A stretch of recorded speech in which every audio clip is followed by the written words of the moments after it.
예수님은 율법을 폐하러 오신 것이 아니라 율법을 완전하게 하러 오셨다라고 말씀하셨습니다. 예수님은 이러한 사실을 미리 밝히셨고 이제 하나님 나라의 새 율법을 적용하는 6가지 사례에 대해서 말씀하십니다. 새 언약 적용의 6가지 사례는 첫째로 살인에 관한 가르침을 주십니다. 뭐라고 하셨습니까?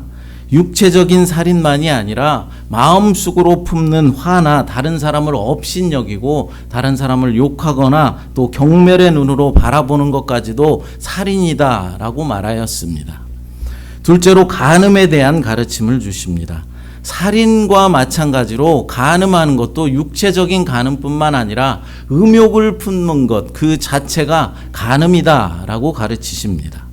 셋째로 이혼과 재혼에 대한 가르침입니다.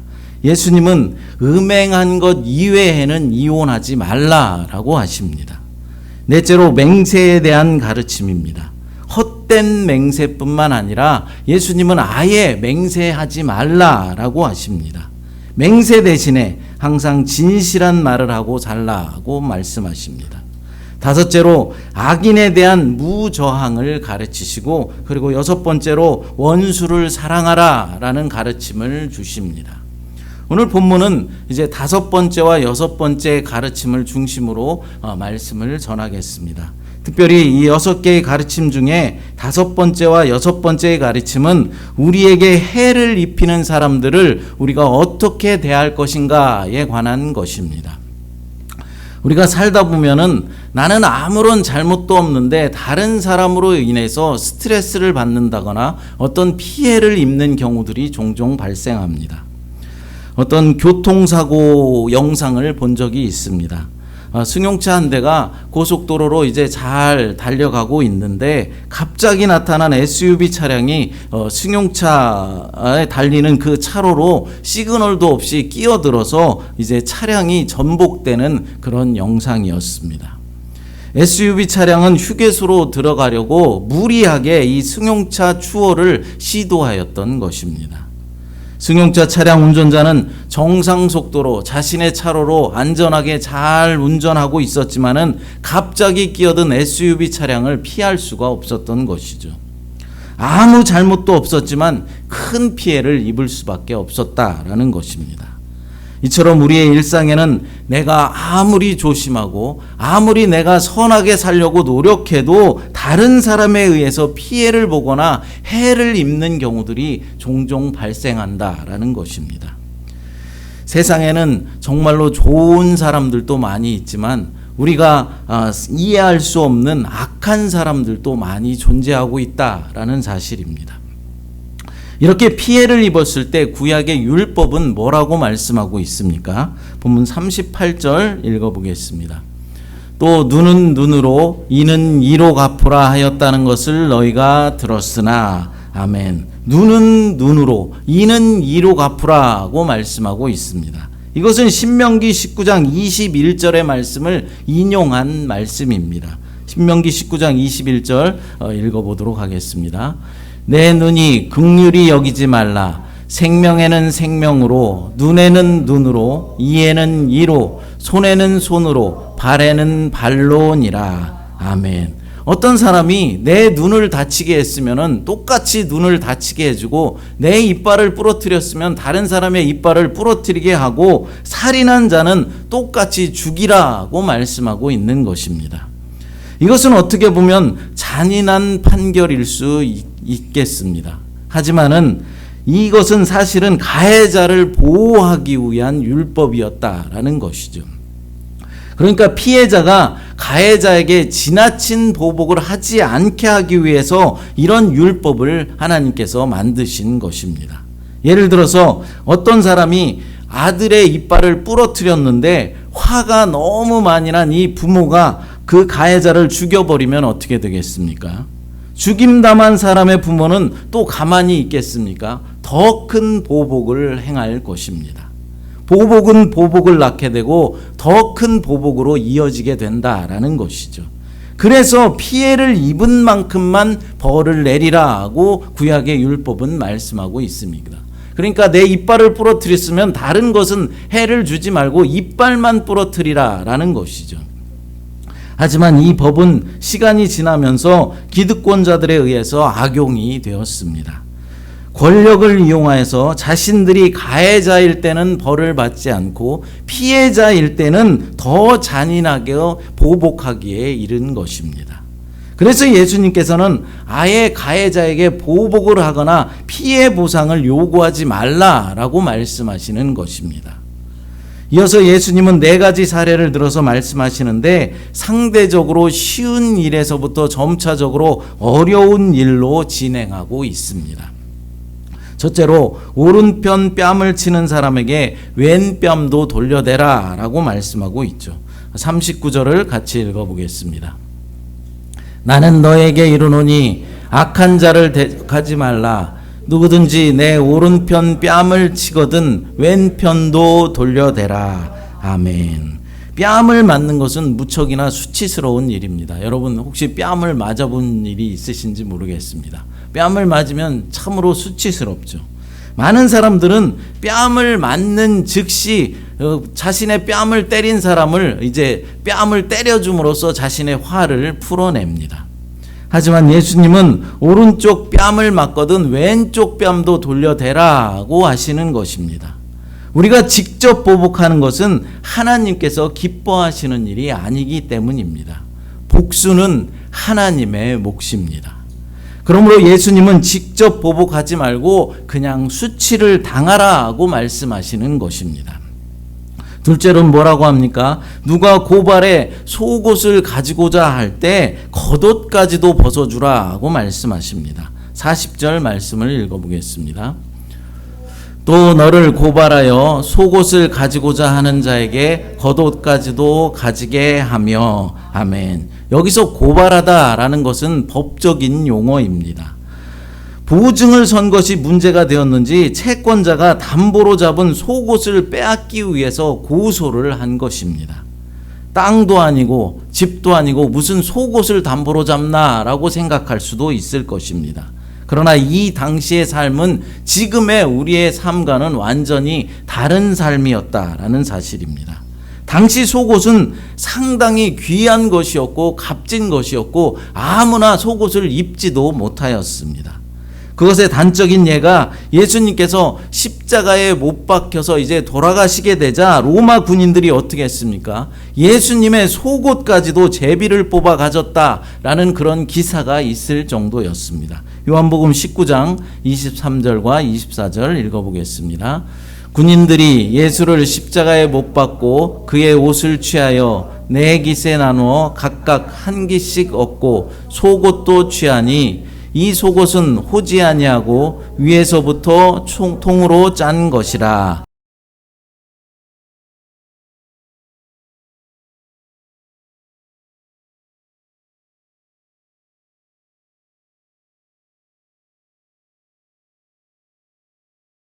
아멘. 예수님의 속옷까지도 이제 군인들이 제비 뽑아 나누었다라는 말씀입니다. 그런데 이제 본문에서 예수님은 뭐라고 말씀합니까? 속옷을 달라고 하면 겉옷까지도 벗어주라고 말씀하는 것입니다. 당시 겉옷은 속옷보다도 훨씬 더 값지고 더 귀한 것이었습니다. 당시 가난한 사람들은 이 겉옷 한 벌을 가지고 살았으며 또 밤이 되면은 겉옷은 이불 역할까지 감당하였습니다. 셋째로 억지로 누가 오리를 가게 하면은 아예 심리를 같이 가주라고 말씀합니다. 41절 말씀 읽어보겠습니다. 또 누구든지 너로 억지로 오리를 가게 하거든 그 사람과 심리를 동행하고. 아멘. 악한 권세에 저항하는 대신에 법이 요구하는 것보다 더 많은 선행을 베풀어 주라고 말씀하시는 것이죠. 넷째로는 구하는 자에게 주고 꾸고자 하는 자에게 거절하지 말라라고 말씀하고 있습니다. 42절 말씀입니다. 내게 구하는 자에게 주며 내게 꾸고자 하는 자에게 거절하지 말라. 아멘. 이 말씀은 위의 3가지의 사례를 요약한 말씀이다라고 말할 수 있을 것입니다. 가난한 사람이 양식을 구할 때 그냥 주라는 것입니다. 또 가난한 사람이 돈을 빌려달라고 하면 이자 받을 생각하지 말고 원금도 받을 생각하지 말고 그냥 주라는 것입니다. 그런데 여러분, 우리가 이렇게 이 말씀대로 살아갈 수가 있겠습니까? 여기에 계신 여러분들이 이 말씀대로 살 수 있는 분이 계십니까? 당시 예수님의 이 말씀을 듣던 제자들도 충격에 빠졌을 것입니다. 그러나 하나님의 백성들은 악을 악으로 보복하지 않음으로써 악이 반복되는 것을 멈추게 하라라는 것입니다. 하나님 나라 백성들은 보복하는 대신 악인들이 원하는 것을 더 많이 주고 차라리 억울함과 손해를 감수하라라고 말씀하고 있는 것입니다. 우리의 억울함은 하나님께서 풀어주실 것이기 때문입니다. 그런데 예수님은 여기서 한 발 더 나가서 더 어려운 미션을 주고 계십니다. 본문 43절, 44절을 읽어보겠습니다. 또 내 이웃을 사랑하고 내 원수를 미워하라 하였다는 것을 너희가 들었으나 나는 너희에게 이르노니 너희 원수를 사랑하며 너희를 박해하는 자를 위하여 기도하라. 아멘. 원수를 사랑하고 원수를 위해서 기도하라 라고 말씀하는 것입니다. 원래 구약의 율법의 말씀은 내 이웃을 사랑하고 내 원수를 미워하라 라는 것이었습니다. 물론 구약 성경 어디에도 원수를 미워하라 라고 직접적으로 말씀한 곳은 없습니다. 아마도 예수님은 구약의 전반적인 성향에서 추론하신 말씀일 수도 있을 것이고 아니면 당시 율법학자나 종교 지도자들의 해석을 반박하기 위해서 일부러 그렇게 말씀하신 것일 수도 있습니다. 근데 여기서 내 이웃은 누구를 말하는 것일까요? 예수님을 따르는 제자들이 내 이웃이라는 것이죠. 원수는 예수님을 따르지 않는 사람들을 일컫는 말입니다. 오늘날로 말하면 내 이웃은 우리 교회 공동체 안에 들어와 있는 속해 있는 사람들을 말하는 것이고 원수는 우리 교회 공동체 밖에 있는 세상 사람들을 말하는 것입니다. 그러니까 구약의 율법은 교회 공동체에 속한 사람들, 그러니까 당시에 이스라엘 백성들, 자신의 민족은 사랑했지만 이스라엘 백성이 아닌 이방인들은 원수로 생각했었다라는 것입니다. 그런데 이제 예수님이 뭐라고 말씀하시는 것입니까? 원수를 사랑하라 라고 말씀하시는 것입니다. 그러니까 우리 교회 공동체에 속한 사람은 물론이거니와 교회 밖에 예수 그리스도를 알지도 못하고 믿지도 않는 사람들까지도 다 사랑하라 라고 말씀하시는 것입니다. 사실 우리는 이 대목에서 너무나 부끄러워서 주님을 부르며 회개해야 하는 것입니다. 왜 그렇습니까? 우리는 교회 공동체 안에 들어와 있는 사람조차도 온전히 사랑하지 못하고 서로를 시기하고 비방하고 싸우고 있기 때문에 그렇습니다. 그런데 주님은 뭐라고 하시는 것입니까? 교회에 있는 사람뿐만 아니라 교회 밖에 있는 사람까지도 사랑하라 라고 말씀하고 있는 것입니다. 예수님의 이 6가지 가르침 중에 가장 충격적이고 극단적인 말씀일 것입니다. 여러분, 여기서 말하는 사랑이라는 것이 무엇입니까? 다른 사람을 자비롭게 대하고 또 따뜻하게 대하며 그를 위해서 큰 희생도 마다하지 않는 것이 바로 사랑입니다. 세상 모든 사람을 하나님의 사랑으로 사랑하라 라는 이 말씀의 가장 좋은 성경의 예는 바로 선한 사마리아인 비유일 것입니다. 누가복음 10장 33절부터 35절까지 같이 읽어보겠습니다. 어떤 사마리아 사람은 여행하는 중 거기 이르러 그를 보고 불쌍히 여겨 가까이 가서 기름과 포도주를 그 상처에 붓고 싸매매 자기 짐승에 태워 주막으로 데리고 가서 돌보아 주니라. 그 이튿날 그가 주막 주인에게 데나리온 2를 내어주며 이르되 이 사람을 돌보아 주라. 비용이 더 들면 내가 돌아올 때에 갚으리라 하였으니. 아멘. 어떤 사마리아 사람이 여행 중에 강도를 만나서 거의 죽게 된 사람을 발견합니다. 사마리아 사람 전에도 불쌍한 사람을 만난 사람들이 또 있었죠. 레위인과 제사장입니다. 하지만 이들은 자신의 일이 바빴는지 보고도 그냥 피하여서 지나갔습니다. 그러나 사마리아 사람은 강도 만난 사람을 불쌍히 여겨서 상처에 응급처치를 해주고 싸매어 줍니다. 그리고는 주막에 데리고 가서 돌보아 줍니다. 거기에서 그친 것이 아니라 주막 주인에게 돈을 주면서 이 사람을 잘 돌봐 주십시오 라고 부탁을 합니다. 비용이 더 필요하면 자신이 다시 돌아올 때 더 주겠다라고 약속까지 합니다. 강도 만난 불쌍한 사람은 선한 사마리아인이 원래부터 알고 있던 사람이 아닙니다. 가족도 아니고 친구도 아닙니다. 그날 처음 만난 사람이었습니다. 선한 사마리아인은 일명식도 없는 이 사람을 이렇게까지 극진히 돌보아 준 것입니다. 이것이 바로 이웃사랑의 진정한 모습이라는 것이죠. 저희 동기 목사님 중에 순교하신 목사님이 한 분 계십니다. 고 김진교 목사입니다. 김 목사는 파키스탄의 선교사로 삶을 드리려고 본인과 아내 그리고 당시 4살 난 딸아리와 함께 열심히 선교 훈련을 받고 있었습니다. 그러다가 대학 동기였던 여행사 사장의 간곡한 부탁으로 진천 중앙교회 성도들을 인솔하여서 이집트 선교 여행의 가이드로 이제 참여하게 되었습니다. 선교로 나가기 전에 마지막 이제 봉사 활동을 좀 하고자 나간 것입니다.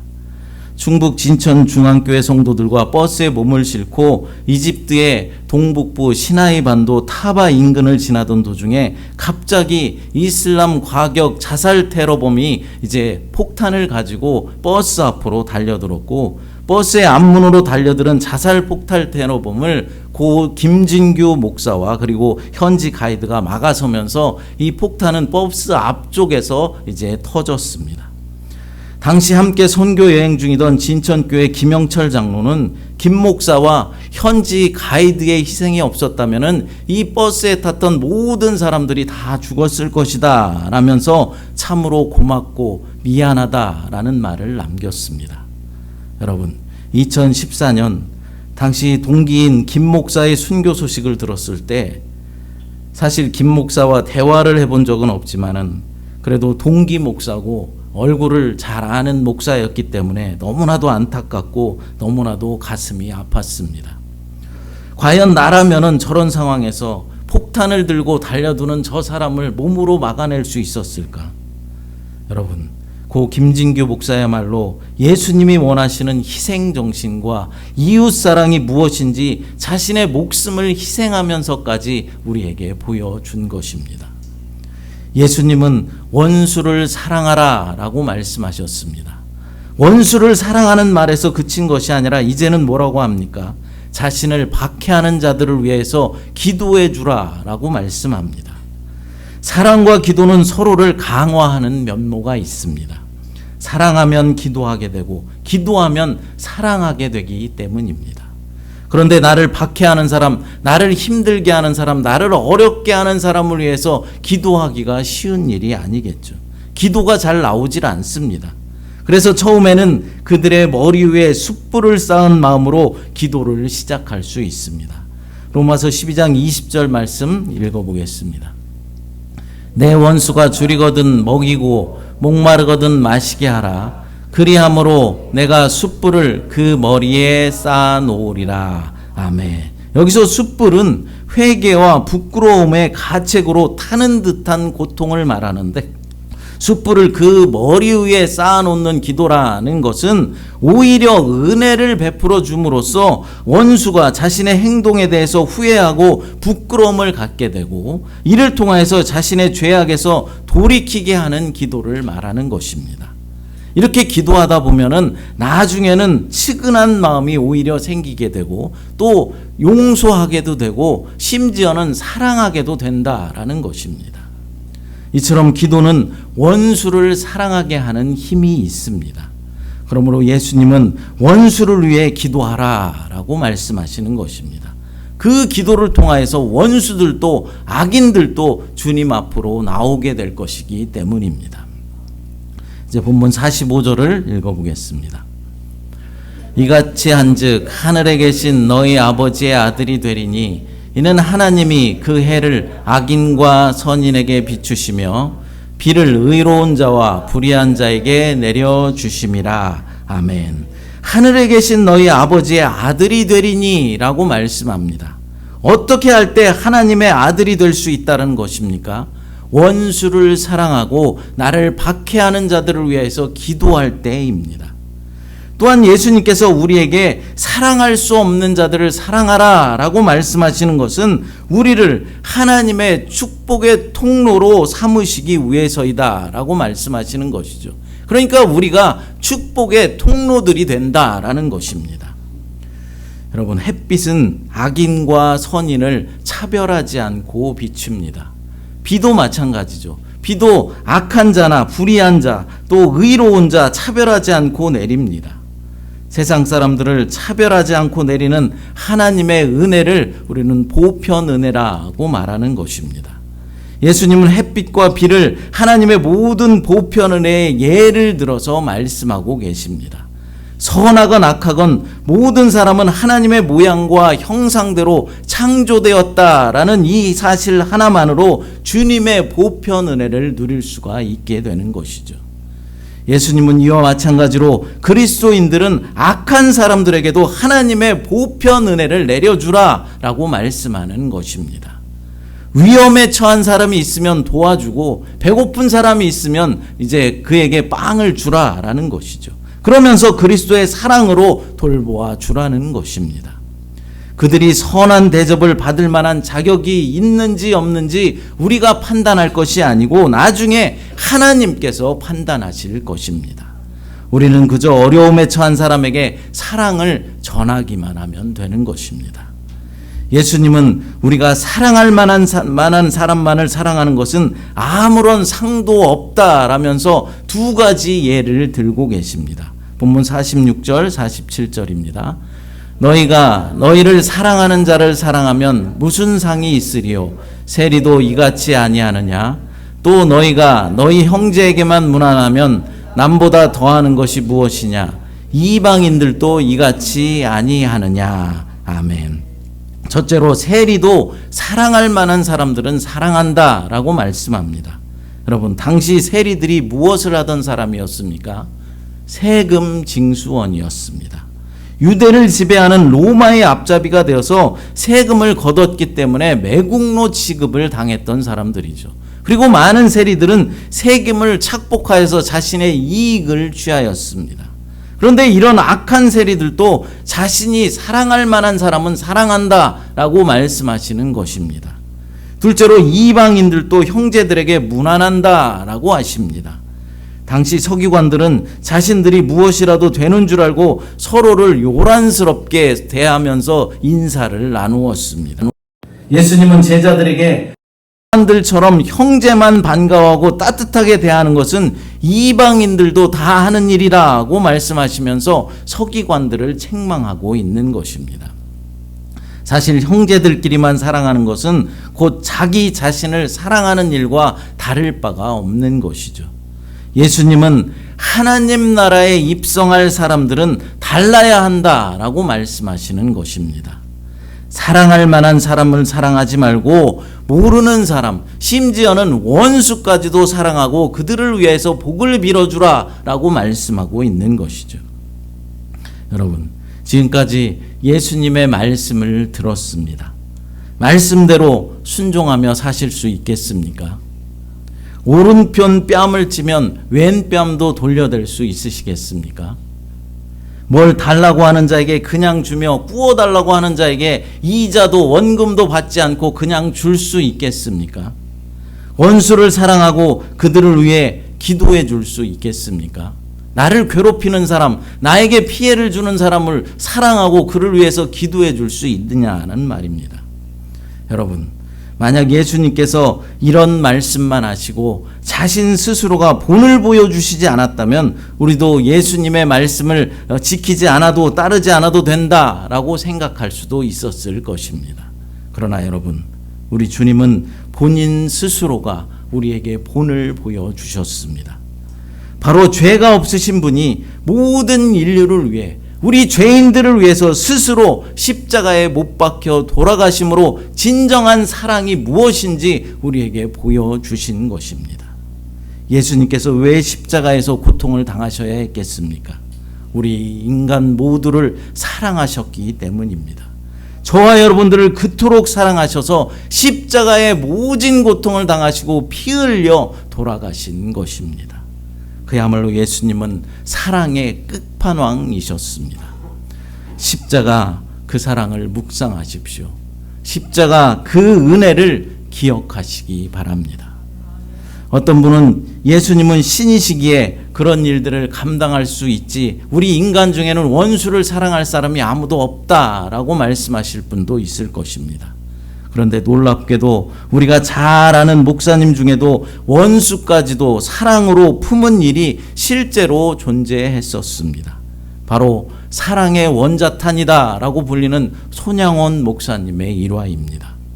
1948년 여수 순천 반란 사건 때 사랑하는 두 믿음의 아들 동인군과 동신군이 공산당 폭도들에 의해서 총살을 당하게 됩니다. 후에 이제 반란 사건이 진압되고 두 아들을 죽인 안재선이 잡혔다라는 소식을 듣게 됩니다. 손 목사님은 밤을 새워 통곡하며 기도하고 교회를 나오면서 이렇게 말씀합니다. 저 영혼 불쌍해서 어쩌나. 내 아들들은 죽어서 천국에 들어갔는데 안재선은 죽으면 지옥 갈 텐데 저 영혼이 불쌍해서 어떻게 하나.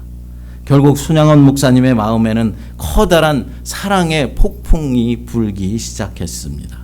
그를 살려야 한다. 그를 용서해야 한다. 그를 사랑해야 한다. 결국 자신의 사랑하는 두 아들을 죽인 안재선을 양자로 받아들이게 되고 부산 고려 성경고등학교에 보냅니다.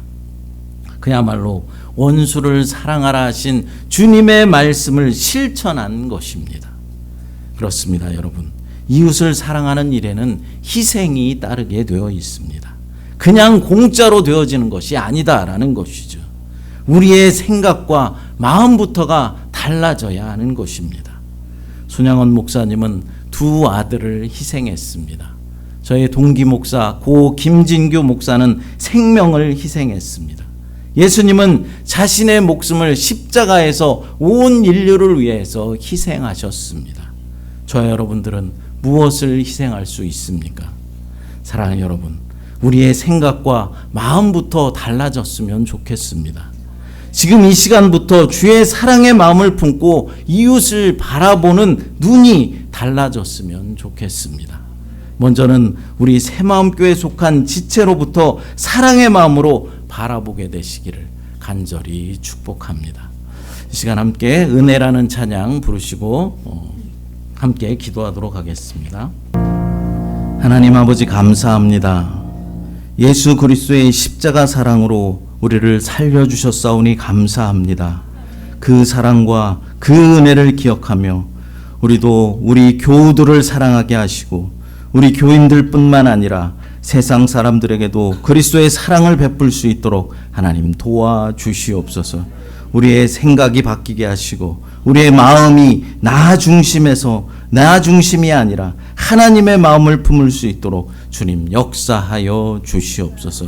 은혜 베푸실 주님을 찬양하오며 거룩하신 예수님의 이름으로 기도드리옵나이다. 아멘.